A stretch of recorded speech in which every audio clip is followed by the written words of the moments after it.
There it is. All right. Here we are today with a friend of mine. We've known each other for a long time, since maybe January.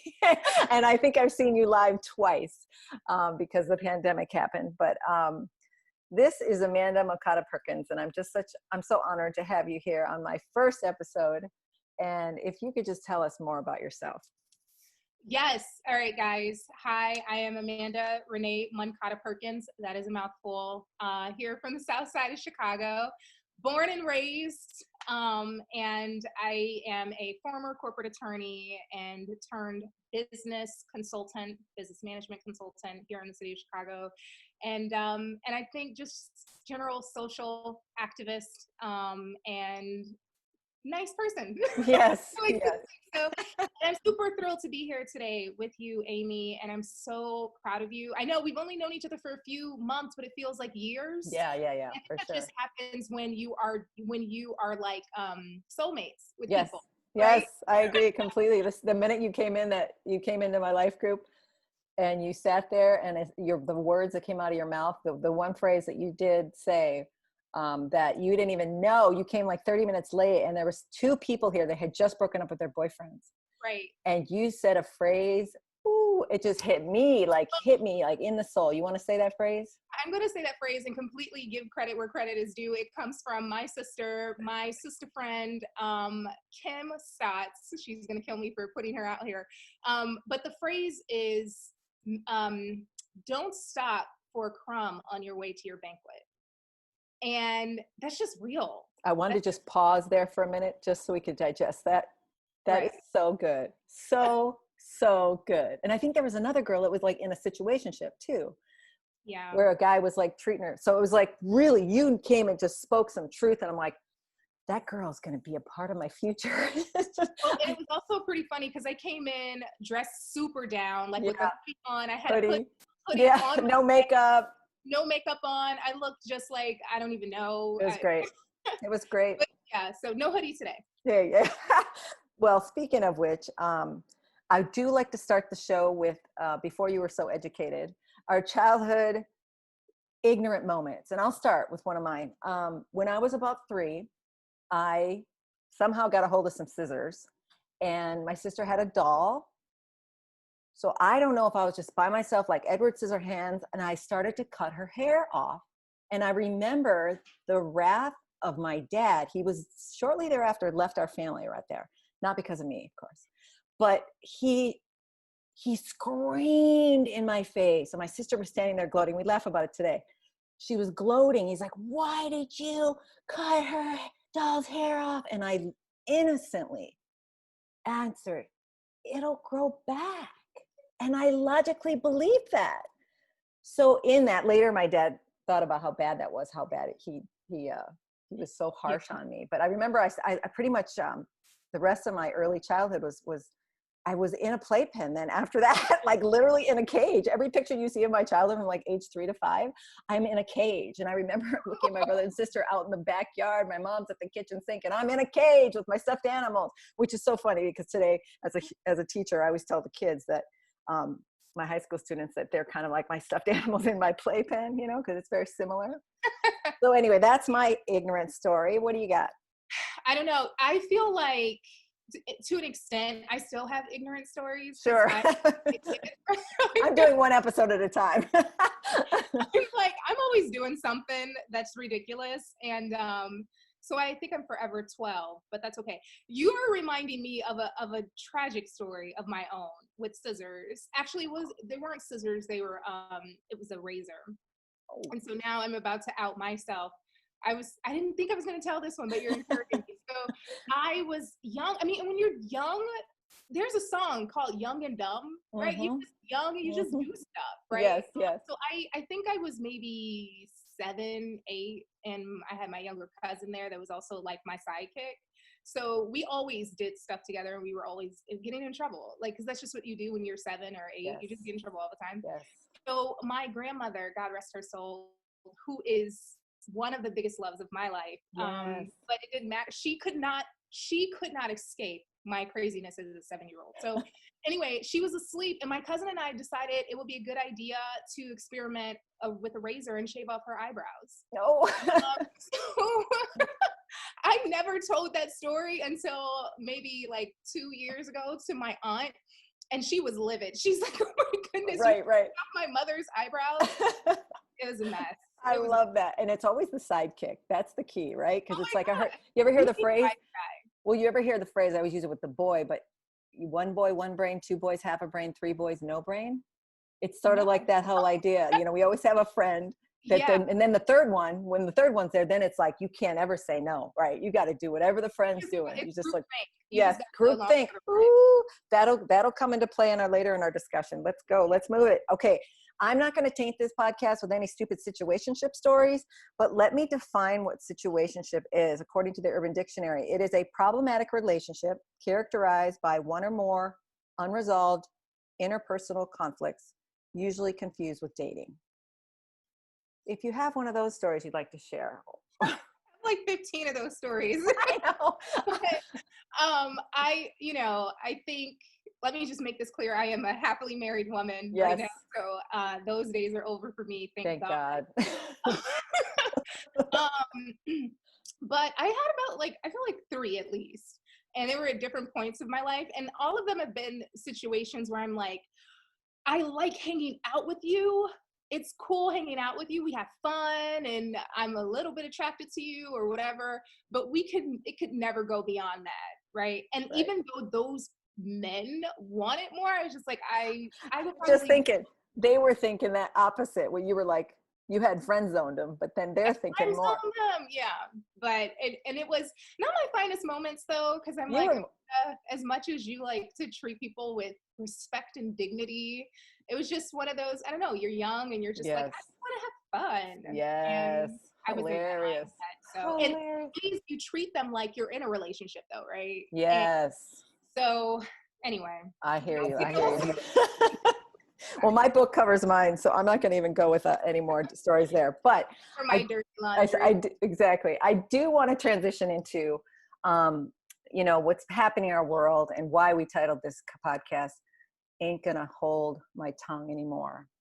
And as I reflect this week, I was thinking, where have I been failing our community and our world? And I thought it's not enough to be not racist, go to Black churches most of my Christian life, I listen to gospel, I have Black friends, but it's not enough. I felt like I didn't do enough for the anti-racism. And that's where I had to repent this week and just so ask for forgiveness. And I've had such a heavy heart since Friday. So if we could maybe talk about that for a minute. Yeah. So that's funny that you mentioned the whole gospel music situation, because when I first met you, that was one of the first things you said to me. You're on the worship team. Can you help them bring more yes. And I was like, oh my God, look at this white girl telling me to add some gospel music. I love it. I know, there's something about it. Anybody listening, if you do not listen to gospel, you will get so encouraged. Oh. Yeah, I feel like we could have an entire episode. Yes. I'm sure it'll be coming soon. Yes. It is powerful. Yeah, it's just powerful. But yeah, so I think you hit the nail on the head to make the distinction between not being racist and being anti-racist. I think in one instance, not being racist, one is more affirmative, right? Mm-hmm. Requires more action than the other. And I think not being racist is great. You shouldn't be racist. You shouldn't be discriminatory, but that's just something that you can, to a way, just kind of coast by in life being, right? Just, and it's also something that's just personal. Mm-hmm. Well, I'm not racist. I don't say negative things. I don't do negative things. I have Black friends. I go to Black churches or whatever. I have a Black spouse or whatever. But to be anti-racist means that you're taking a stand to call it out when you see it. You're actually making strides to stand up for people, mm-hmm. right? To right wrongs. And I think that requires a bit more ownership Yeah. And that requires a level of responsibility and a requirement of receiving that onus that a lot of people are not doing. Mm-hmm. So I think it's almost like being a mandated reporter, right? When as a teacher, you have an affirmative duty to step up and to make sure that if you notice abuse going on with your child, that you're caring for and your student or whomever, you have an affirmative duty to say something, do something to report that, right? And I think being anti-racist, you're doing the same thing. You are taking on an affirmative duty to step up, to vote a particular way, to call out racism when you see it in your family or in your friend groups or in your workplace, to encourage and engage in conversations, to support referendums that will actually make some changes happen, right? To go out and actively protest peacefully to the extent possible about these issues, right? To have a platform, right? And dedicate part of your resources like you're doing right now to call this out and to draw attention on it. So yeah, I definitely agree with you. There's a distinction. One is like, I'm playing it safe, right? And I'm on the sidelines and I can say, well, it wasn't me. At least it wasn't me. Another one is saying, you know what, this may not be me, but I can't stand by idly and watch it happen. Exactly. Right? So if I can liken this to another analogy, let's call it a football field. Who's on the sidelines and who's actually playing the game? It's true. If you're just standing there, and that thing, I think it goes back to being conditioned to be nice, causes you to lose your voice. And that's what the purpose of this podcast as well is. I want people's voice to be heard. And what more, I need to also speak up when I see these issues. But I do want to transition to what this movement is not. It is not anti-white people. It is not anti-blue police officers. It is not it's not binary issue. And I really am getting tired of in my neighborhood app saying, Blue, thank you for all you do. Yes, I am grateful for police officers. But what's happening here, it just seems like there's people that are like, I can't stand up for Black people, then that means I'm against the So could you speak to that issue, please? Okay, so let me just say this to make it clear for everybody. When we say the movement, we're actually talking about the Black Lives Matter movement. Yeah. In particular. And I think you're right. These are not mutually exclusive situations at all. I think that we have to appreciate the nuance that we're drawing, right? To be pro Black lives does not mean you're anti all other lives, right? You're just saying Black lives matter as well. Also, and, right. También. Exactly, right. You're throwing Spanish in it. For those that don't know, yes, I am Black Puerto Rican. But and I speak Spanish, thank you. That's awesome.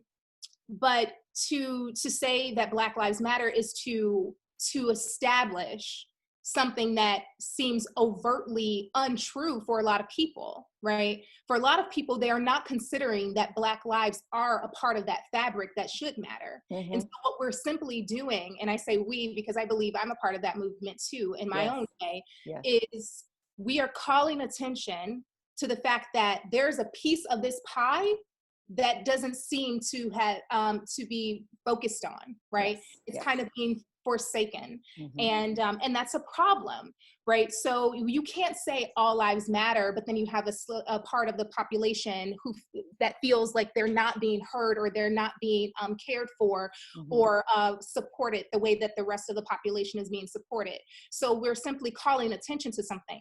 Now, that doesn't mean that you are anti-police officer. Now, I think if you're Black Lives Matter, you are anti-police brutality. Yes. Right? But that doesn't mean that you're anti-police officer. No. And so I think that is good to make that nuance and that distinction. And I think one other thing that I think people need to give us more credit for, we are a relatively educated society, we are not stupid people, right?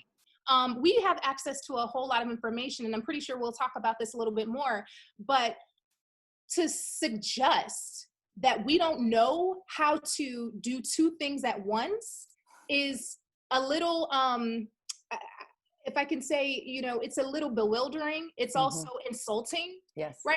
That I can't be pro Black Lives Matter and appreciate police officers is extremely insulting to me, because I know how to do both, right? Yes. I understand that essentially what we're doing is establishing a set of values and love and respect for people. And just because I'm focusing on this right now doesn't mean I've lost sight of a larger picture. Exactly. So I think that we do ourselves a disservice when we say things like, oh, but I don't know, people are going to think that I'm not pro-police because I say I'm pro-Black Lives Matter. Then you're also doing yourself a disservice and suggesting that you don't have the intellectual wherewithal to understand the difference. There you go. That is perfect. And let's talk more, like that's a perfect transition into, there are people that, I'm speaking of the people that they did not grow up in an urban environment, or they didn't grow up around Black people. So they have this kind of excuse,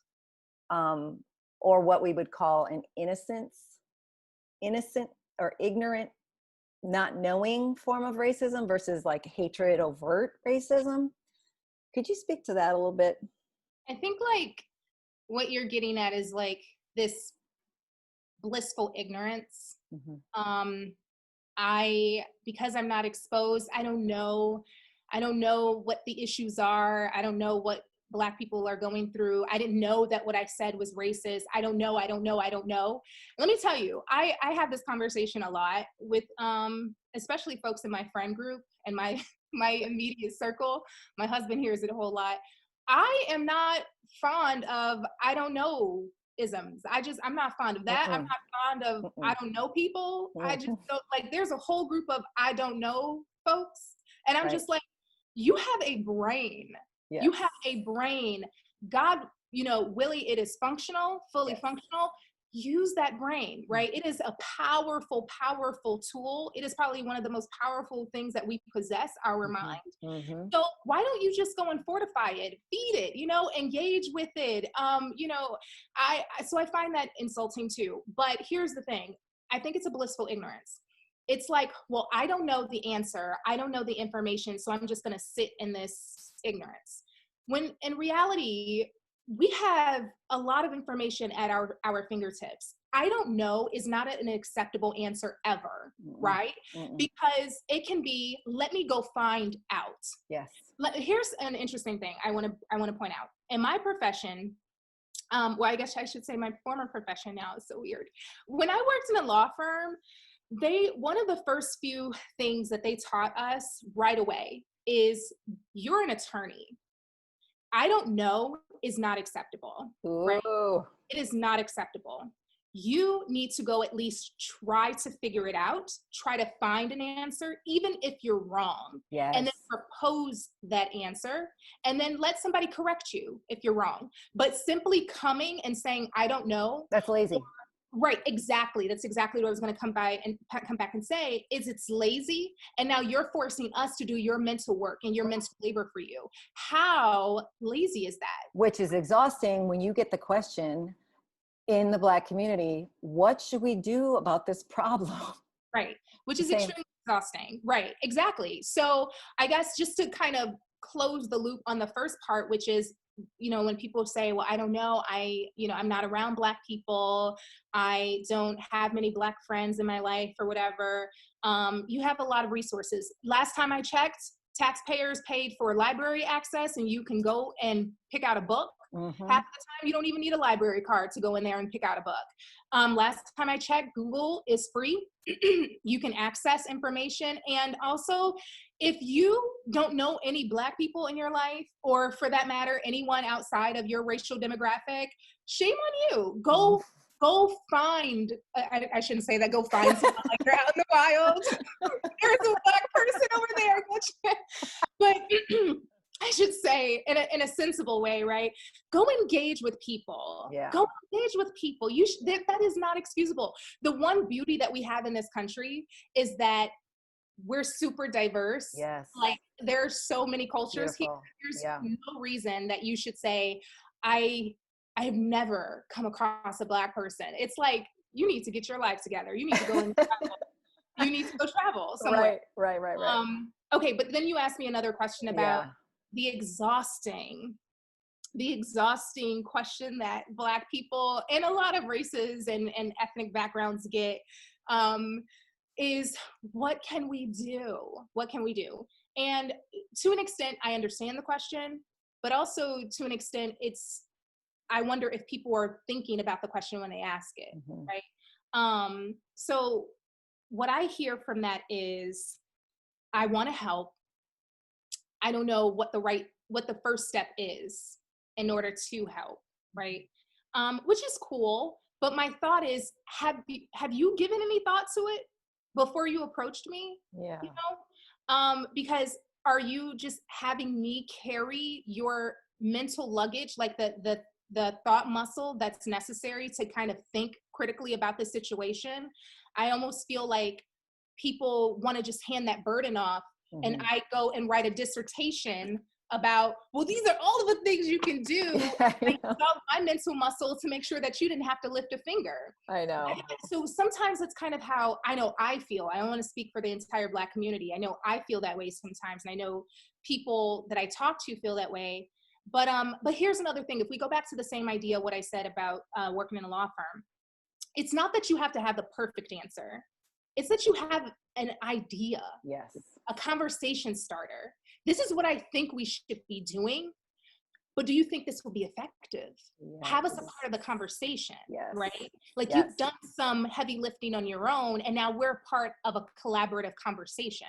Yes. And one other thing, I know we talked about this before, is I I don't know how insensitive this analogy will be, but I just feel like it bears mentioning. It's like the same thing having an abusive relationship, like two people in an abusive relationship, the abuser and the victim. The abuser coming to the victim saying, "I'm so sorry for what I've been doing to you. Um, what do you want me to do? Yeah. How can I get better?" And it's like, Mhm. well, the obvious answer is stop abusing me. I Yeah, mean, yeah, yeah. you know, But it's but go ahead, go ahead. but you just described like it's a very narcissistic system. And number one, a narcissist will never say they're sorry. But two, if they did, they also, what narcissists do is they question they gaslight you. They try to they try to twist the reality that you see and deny it. So that is what our system is. And I even see the imagery of the cop who had his knee on George Floyd's neck as a metaphor for how the Black community has felt in our system as oppressive, and I can't breathe, and would someone listen to me, please? So that image came to me when we were talking. But also, if I could segue into this discussion of protests, riots, looting, and another image that came, everyone's so outraged, and I'm in a community where everything's getting boarded up because it's been looted, and I was, Right. and everyone's so outraged. But I don't think, like, I get it. Like, I don't think we would have listened if it was a peaceful protest Mhm. around, and I'm not saying those two are connected, okay? They're not. But I mean, there's a looting happening in our world of billionaires, and the corruption of our system and the world we live in is very corrupt. So I just wonder if we want to go down that rabbit hole and talk about the difference between protests, peaceful protests, riots, and looting. Yeah, yeah, there's a lot there to kind of unpack. I think to kind of close the first part of this, which is when people ask what to do, I hope the message that we are communicating to people is, there's an onus on you to do some research and some self-reflection too. The answer will not be solved by somebody else telling you what to do, because Yes. there's a particular level of your own responsibility. Even if you feel like you're not racist, Yes. that is okay. But if you feel like you don't have any sense of responsibility, that, my friend, is entitlement, and that is narcissism Yeah. as well. To your So I hope people go out and get educated. Well, let me help you on that for a minute before we move on.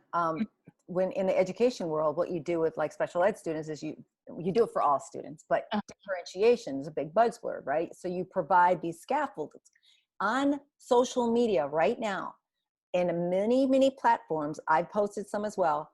They have given here's what to do if you want to learn about more like movies. Here's some books you can do. Here's some organizations you can. That's called differentiation, folks. So there's no excuses anymore to not at least educate in order to empathize. But before we get to that piece, let's talk more about this rabbit hole I just sent us down. Right. Yeah. And to that point, I know I keep going back to this, but I promise we're moving. I just want to say, to your point, there are a lot of people and a lot of friends of mine, white friends of mine, are posting resources as well to each other and saying, go read this, go watch this. And I'm just like, yes, go get it done. Okay, to your point about the knee on the neck situation and it being more than just the gruesome death that we witness, which I feel I'm very torn about that video being released, and I'm very torn about the various videos that we're seeing of Black people being murdered on camera and then it being disseminated for the world to see. It almost propagate. Yes, exactly. I was just going to say, I get it. Like in instances where those videos are not available, then we don't see as much justice happening swiftly, or at all, frankly. But at the same time, I'm so sick to my stomach of seeing it. But for some people, it's kind of like voyeuristic is not. Or no, is that what you were going to say? I hate when I do that. I just put words in your mouth. No, I'm just thinking it's almost like a game for some people, right? And so I toe a fine line between how I feel about it being leaked or not. But the symbolism behind it, feeling like there's this foot on your neck of justice and freedom constantly in this country is a real thing. And you're fighting all the time just to make sure that you're being heard or you're getting fair opportunities or you're trying to advocate for yourself constantly and having to tell people why it matters. Like it is sickening to me why we have to constantly have conversation about why race issues matter. So for example, let me give you my own, like, obviously this is anecdotal, but when I was in the law firm, having to explain, I remember I had to have a conversation with a partner about why diversity and inclusion was important. And I'm sorry, sir, you're in your 40s, 50s. I'm in my I'm like late 20s, early 30s, and I have to explain why to you. That is suffocating in and of itself, because it's like you're almost suggesting that what I don't exist or that I don't need to exist in a way. And it was exhausting. So by the way, anecdotal evidence is I think more valuable than numbers, data. That was powerful. Because it provides context. It's credible. It's credible. It provides context, and it also allows you to see people as people. Thank you. That's right? As opposed to numbers. So And then you were talking about the difference between protest, rioting, and looting. I am glad that you bring that up, because I feel like right now, media on the grander scale and media from the people, like social media, I really feel like we're conflating these three things. Yes. Right. And we really, again, going back to using our noggin and giving ourselves more credit of being intellectuals, there's a distinction between these three things. And you cannot let one subsume another. You have to let them live in their separate places, right? They're connected in certain ways. So, you're protesting because you're standing up and actively stating an injustice is going on and we need to address it, right? And those protests come in different forms. No, they're not violent. You have your marching, you have your online protests, you have your petitions, right? You're just actively making it known that there's an injustice happening and this needs to be fixed. Yes. With riots, people are expressing frustration and anger because they feel like they are not being heard, and the protest is just not enough, right? Me saying an injustice is happening is clearly not enough. Like, I got to show you what I'm about, right? And so you have people rioting and, throwing things and being a bit more, I guess, hands-on. In some instances, it gets violent, especially when you're like clashing. Yes. So, but then looting, I'm not sympathetic to that at all. I find that it's just illegal. I find that it's just people that are, they're opportunistic and they're taking advantage of a situation. because they realize that attention and resources are being dedicated to something else. And now they're just out here willy-nilly just picking people apart. It's crazy to me. That I don't have any sympathy for. And I also find that the way it's being portrayed in the media is that it's constantly, the looters are like Black and brown folks. Right. We need to stop that. Like, exactly. I don't have much more to say about that, because that's just a mess. Well, I just thought about like these opportunistic, you talk about that. I flip it and I just think of like the tax cuts for the rich, you know, and I'm like, my tax bracket, I have to pay a lot. I'm not there, but I'm not down there either, you know, but it's just, that's to me a whole other looting. I think you're absolutely right, to your point, and I don't want this to be missed.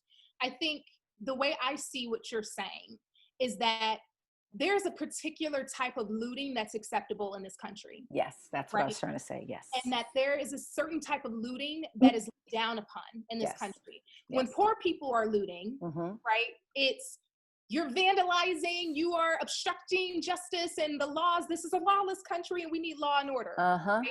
But the looting that happens on a more, how can I put this, formal basis, the looting that happens in a more sophisticated You're wearing a tie. You're wearing, right, exactly. No, it's not an anti-men comment, by the way. Oh, no, I think you're just talking about white collar. Right. No, I didn't take it as that. And it's not anti-men. Forgive our male listeners right now. I didn't mean it that way. My husband, who's like in the background, like, excuse me.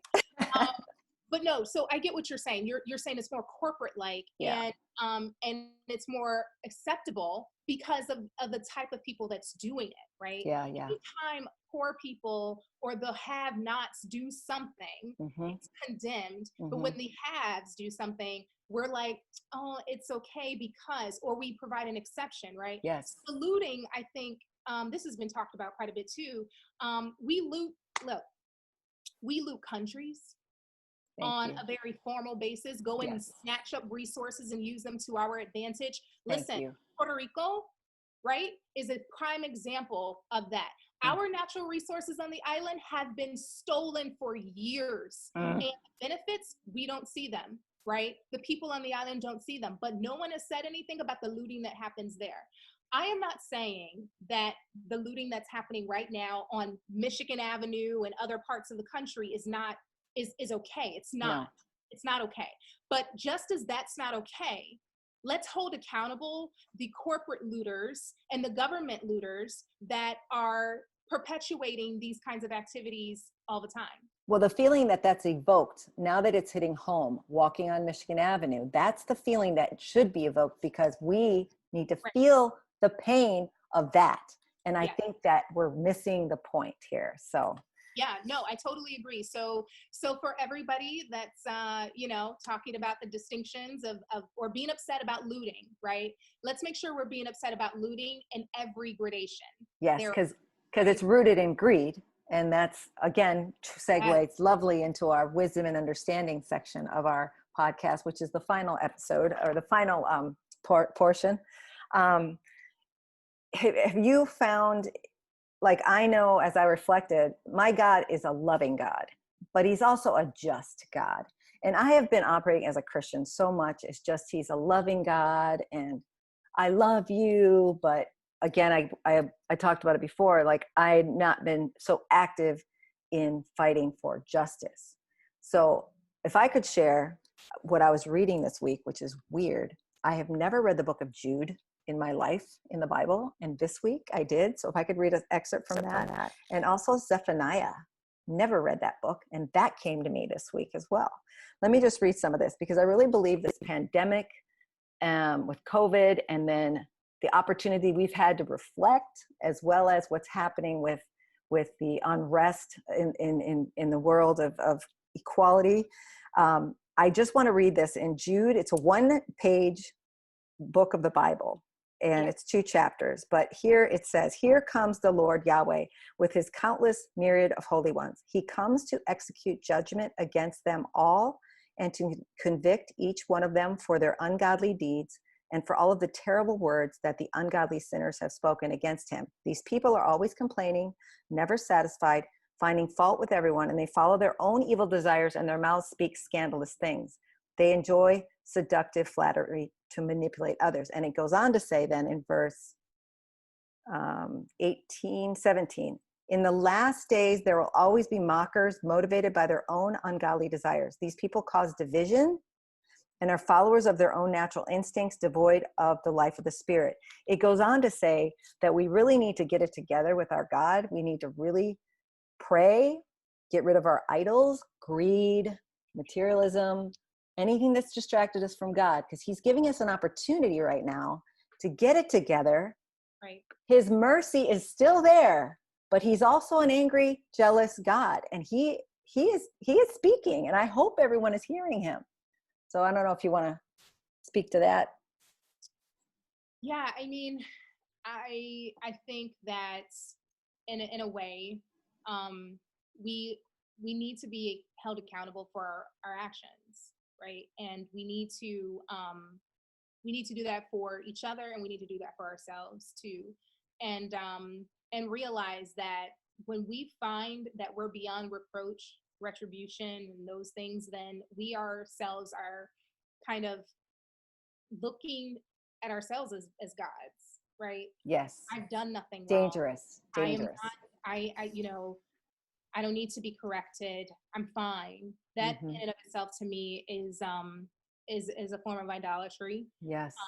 I feel like the more that we are able to do some self introspection, the more we're able to realize that I don't have it all figured out, and I have room for growth, right? Because the moment you consider that there's nothing else for you to learn and do, I find there's no reason for us to be here. That's a great point. I feel like every single day we wake up, there is a level of self-actualization that we still need to try to reach. Yes, always something to learn. Always something to learn. And if you learned it all, then my God. I mean, but even still, I find that that people don't think that way most times. They're not thinking about how can I be better. Right. I wonder if we challenge ourselves on how can I be a better person, be a decent person, and love people, and realize that love is an action, right?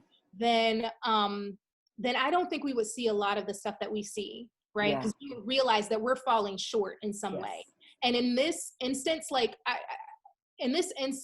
the cry is very loud right now. It's just not Black people that's out here taking to the streets protesting. No. It is people of every fabric of life, frankly, that's out here protesting. The cry is loud. And if you think that you don't have anything to do with it, you are deceiving yourself. Yes. You know, and but if you do realize I do have something to do with this, how can I get involved? How can I make this right? Yes. Just from my own contribution, I think we would just be in such a better spot. And don't you think if they just start in their own home, just in their own relationships, right, and in their own. Yeah, I'm sorry. Go ahead. No, I just think sometimes we tend to compare ourselves. Well, I'm not that bad. I'm a good person, and I don't do that. Therefore, even your relationship that you're in right now, that is an opportunity to grow. And that should trickle into every relationship you have. Well, I think part of it is, like you're saying, starting from home, right? I think everybody can globally agree that racism you're not born racist. Right. Right. It's learned. And it starts at home. And even if you're not teaching your child to be racist, right? Say you don't teach your child to be racist, you teach your child nothing about it. Yes. Your child will confront these issues in the world. That's right. And so you have a duty to actively teach your child. That's perfect. To be anti-racist. Perfect. Right? And I just want to highlight a few things too. If we are establishing standards in our home, those standards are going to bleed out into our community, going to bleed out into our friendships, into our work relationships, and they're going to affect our environment, right? Yes. And if we're doing more to affect our environment, laws will change, policies will change, right? Because laws, policies are only the reflection of the people that are enforcing them, right? And with every police injustice or every kind of injustice that we see in this country, it is a reflection of what we allow to exist. We are saying, this is okay. I am okay with this standard, and this is the same standard I perpetuate in my home. Right. We are seeing the reflection of what's being perpetuated in homes across America. It's true.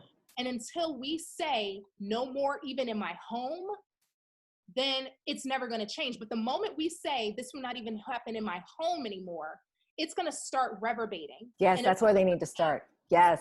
And it'll reverberate throughout policies, throughout elections. It'll reverberate loud and clear. I just think people need to take the onus at home. Yeah. I mean, we can't be faking it anymore, that, you know, we're these, I always say the fake Christians. I think we need to be, or the non-believers, anyone who just has an ounce of the ability to self-reflect. We've had 3 months of quarantine. Well, and you know what, I was reading an article, and I just really do have to note this article, and I'll send it to you so you can share it with your readers. Yes. Whomever this Dr. Jim Dennison is, he wrote an article called "What Does the Bible Say About Racism?"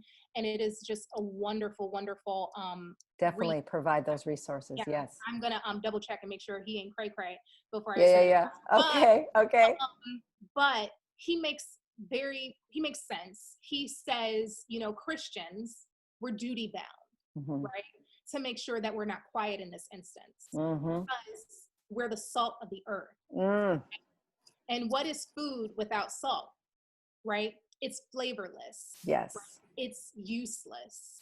And as we talked about before, I know this is completely outside of what we're discussing here, but as we talked about before on a personal level, salt is absolutely necessary for the survival of a human body, right? And if we think of our earth, our country, even as a human body, without Christians stepping up to provide the salt for the function of this society, then we're killing ourselves, essentially. So I would just hope that those that are our believers realize that you're duty bound to also start these conversations at home. You're duty bound to be anti-racist. It's not enough for you to be not racist. You're duty bound to understand the distinction between Black Lives Mattering and not being anti-police, right? You're duty bound to understand that ignorance is not an exception when you have resources available at your disposal, right? You're duty bound to understand that asking what can I do requires you to accept some responsibility and the onus to go do some research ahead of time, right? You're duty bound to understand the difference between what a protest is, what rioting is, and what looting is, right? And the gradations thereof. You are duty bound to show empathy and kindness and realize that love is an action verb. It is not simply a feeling. There's our closing arguments for today. Oh, Amanda, it's such a blessing to know you, to have you on. Can you tell us where we can find you? I've also put it in the notes, but. Absolutely. Feel free to reach out to me. I'm on Instagram at AR_Moncada. I'm also on Facebook at AR Moncada-Perkins. You can also find me on my website, Stoutegy, that is STOUTEGY.com. I'm available. Check me out. I'm on LinkedIn as well, Amanda Moncada-Perkins. Love it, Amanda. It's been such a pleasure. Thank you so much. Yes, this dialogue has been brilliant. You're so beautiful, and I love you. And I thank you so much for being a part of this. Yes, absolutely. I hope to come and visit again. I'm excited to see what you're doing. I can't wait to watch more episodes. Thank you.